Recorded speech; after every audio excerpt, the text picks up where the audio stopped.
আজকের লেসনটা তোমাদের নবম দশম শ্রেণীর ইংলিশ ফার্স্ট পেপারের ম্যাচিং নাম্বার 11 পড়াবো আজকে। দেখো কি বললো, match the parts of sentences given in columns A, B and C to write 5 complete sentences।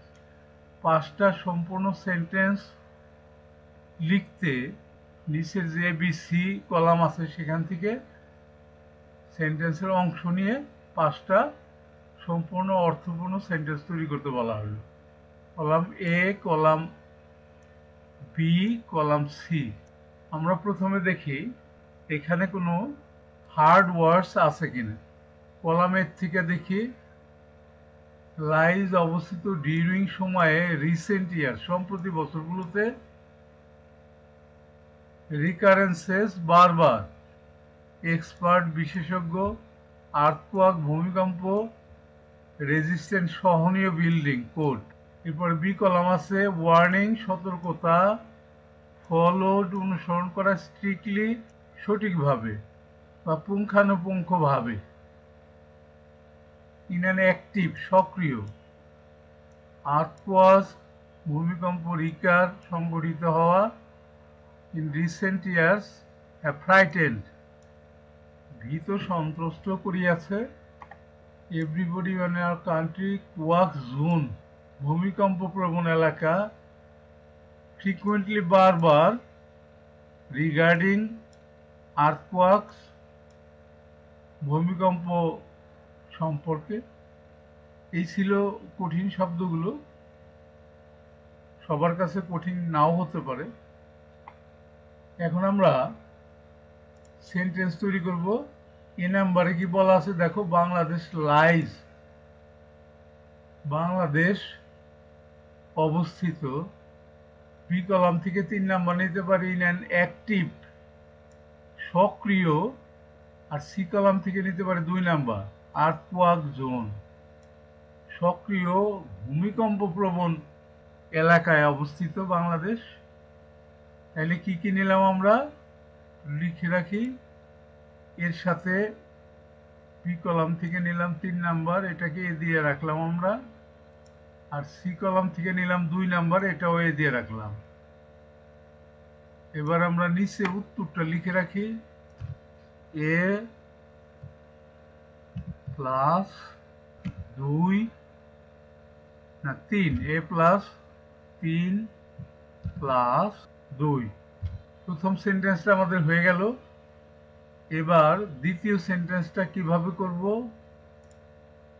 দেখো, বি নাম্বারে ডিউরিং রিসেন্ট ইয়ার্স সম্প্রতি বছরগুলোতে, এখানে বি কলাম থেকে 4 নাম্বার নিতে পারি, আর্থকোয়াকস রিকার ভূমিকম্প বারবার সংঘটিত হয়েছে, ফ্রিকুয়েন্টলি বারবার, ইন বাংলাদেশ বাংলাদেশে সম্প্রতি বছরগুলোতে বাংলাদেশে বারবার ভূমিকম্প সংঘটিত হয়েছে।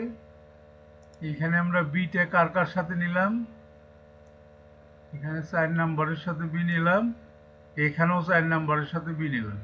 তাইলে উত্তরটা আমরা লিখে ফেলি, B plus 4 plus 4। B number সেন্টেন্সটা আমাদের হয়ে গেল। এবার আমরা সি নাম্বারে দেখব। সি নাম্বারে কি বললো, দ্য রিকারেন্সেস অফ ওয়ার্কস পুনঃ পুনঃ সংঘটিত হওয়া। এখানে বি কলাম থেকে 5 নাম্বারটা নিব, in recent years have frightened সম্প্রতি বছরগুলোতে ভয় দেখিয়েছে বা ভীত করেছে। সি কলাম থেকে 1 নাম্বারটা নিব, এভরিবডি ইন আওয়ার কান্ট্রি আমাদের দেশের প্রত্যেককে ভীত সন্ত্রস্ত করেছে। তাহলে আমরা সি এর সাথে কি কি নিলাম আমরা লিখে রাখি। বি কলাম থেকে 5 নাম্বারটা নিলাম সি এর সাথে, আর সি কলাম থেকে নিলাম 1 নাম্বারটা। তাহলে সি এর সাথে নিলাম 5 1।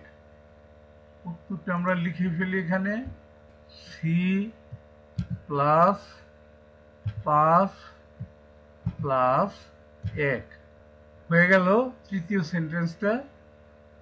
এবার আমরা ডি নাম্বারটা দেখব। ডি নাম্বারে কি বললো, এক্সপার্টস বিশেষজ্ঞরা, এখানে বি কলাম থেকে 1 নাম্বার নিতে পারি গেভ ওয়ার্নিং সতর্কতা বার্তা দিয়েছে। সি কলাম থেকে নিতে পারি আমরা 5 নাম্বারটা রিগার্ডিং আর্থকোয়াক ভূমিকম্প সম্পর্কে বিশেষজ্ঞরা সতর্ক বার্তা দিয়েছে। তাইলে ডি কার কার সাথে নিলাম, ডি। বি কলাম থেকে নিলাম 1 নাম্বারটা ডি, আর এখানে সি কলাম থেকে নিলাম 5 নাম্বারটা ডি। এখন আমরা উত্তরটা লিখে ফেলি, ডি প্লাস 1 প্লাস 5 হয়ে গেল 4 নাম্বার সেন্টেন্সটা, ডি নাম্বার সেন্টেন্সটা। এবার যারা বাকি রইল তারাই কিন্তু ই নাম্বারে যাবে। তবু আমরা দেখি ই নাম্বারে কি বললো, আর্থকোয়াক রেজিস্ট্যান্স বিল্ডিং কোড ভূমিকম্প সহনীয় নির্মাণ কৌশল। বি কলাম থেকে 2 number should be followed strictly পুঙ্খানুপুঙ্খ রূপে অনুসরণ করা উচিত। আর সি কলাম থেকে 3 number at the time of building any house যে কোনো বাড়ি ঘর নির্মাণে, যে কোনো বাড়ি ঘর নির্মাণের সময় ভূমিকম্প সহনীয় যে নীতিমালা আছে সেগুলো অনুসরণ করা উচিত। তাহলে আমরা একটু লিখে ফেলি, ডি এর সাথে কাকে কাকে নিলাম, ই এর সাথে বি কলাম থেকে নিলাম 2 নাম্বারটা, আর সি কলাম থেকে নিলাম 3 নাম্বার। উত্তরটা লিখে ফেলি আমরা, ই প্লাস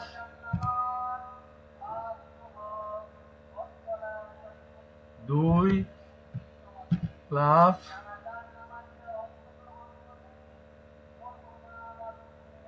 3। এর সাথে কিন্তু আমাদের 5টা সেন্টেন্স তৈরি হয়ে গেল। তোমাদের কাজ এতটুকু যে প্রত্যেকটা যে A number, B number, C number, D number, E number তার পাশে অংশগুলো যুক্ত করে সেন্টেন্সটা লিখে দিতে হবে। আজকে লেসনটা এখানেই শেষ হয়ে গেল। অবশ্যই তোমরা পরবর্তী লেসনটা দেখবা। Thank you for watching, see you next.